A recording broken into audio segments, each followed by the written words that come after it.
তাদের প্রয়োজন এবং কীটনাশক ঔষধ পৌঁছাবে। শুধু তাই নয়, আপনারা যারা ঢাকা 15 অধিবাসী, আপনাদের আত্মীয় স্বজন পরিবারের অনেক সদস্য আছে যারা গ্রামে বাস করে এবং কৃষি কাজ করে, আছে না এরকম? প্রায় প্রত্যেকটি মানুষের আছে এরকম। আমরা সিদ্ধান্ত গ্রহণ করেছি 10,000 টাকা পর্যন্ত কৃষি লোন সুদ সহ ইনশাল্লাহ আমরা মওকুফ করব 12 তারিখে যদি আমরা সরকার ইনশাল্লাহ গঠন করি। প্রিয় ভাই বোনেরা, এই এলাকায় মানুষের চিকিৎসা সুবিধার জন্য এই এলাকার সন্তান মিল্টনকে যেমন আমরা ধানের শীষের প্রার্থী ঘোষণা করেছি, মিল্টন একটু আগে তার বক্তব্যে বলেছে যে এই এলাকার মানুষের চিকিৎসা সুবিধার জন্য একটি হাসপাতালের প্রয়োজন। আমরা সারা বাংলাদেশের মানুষের কাছে আমরা পৌঁছে দেবার জন্য আমরা হেলথ কেয়ার নিযুক্ত করতে চাই, যারা গ্রামে গ্রামে যাবে, বিশেষ করে তারা চিকিৎসা সুবিধা দিবে। এই এলাকার মানুষের প্রয়োজনের জন্য আমরা ইনশাআল্লাহ মিল্টন যে দাবি করেছে সরকার গঠন করলে আমরা সেই হাসপাতাল পর্যায়ক্রমিকভাবে এখানে আমরা স্থাপন করব।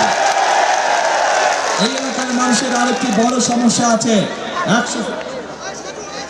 100 ফিটের যে রাস্তাটির কথা এখানে মিল্টন উল্লেখ করেছে, এই প্রক্রিয়াটি দেশনেত্রী খালেদা জিয়ার সরকারের সময় শুরু হয়েছিল, কিন্তু বিগত স্বৈরাচারের সময় এ ব্যাপারে কোনো পদক্ষেপ নেওয়া হয় নাই।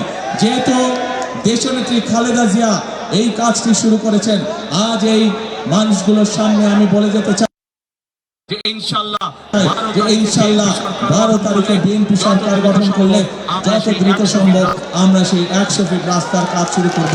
এলাকার মানুষের চলাচল। আমি একটু আগে আপনাদের সামনে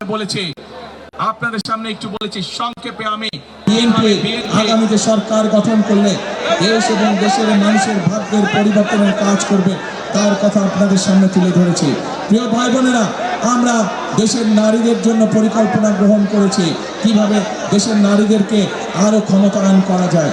আমরা দেশের কৃষকদেরকে কিভাবে অর্থনৈতিক মেরুদণ্ড যাতে অর্থনৈতিক মেরুদণ্ড শক্তিশালী করা যায় সেই পরিকল্পনা গ্রহণ করেছি। দেশের মানুষের স্বাস্থ্য সেবা কিভাবে পৌঁছে দিতে পারবো সেই পরিকল্পনা গ্রহণ করেছি। দেশের তরুণ যুবক সমাজের সদস্য যারা ছেলে হোক মেয়ে হোক কিভাবে তাদের কর্মসংস্থানের ব্যবস্থা করব, আইটি সহ ভোকেশনাল সহ বিভিন্ন টেকনিক্যাল ইনস্টিটিউশন গঠনের মাধ্যমে সেই পরিকল্পনা আপনাদের সামনে তুলে ধরেছি।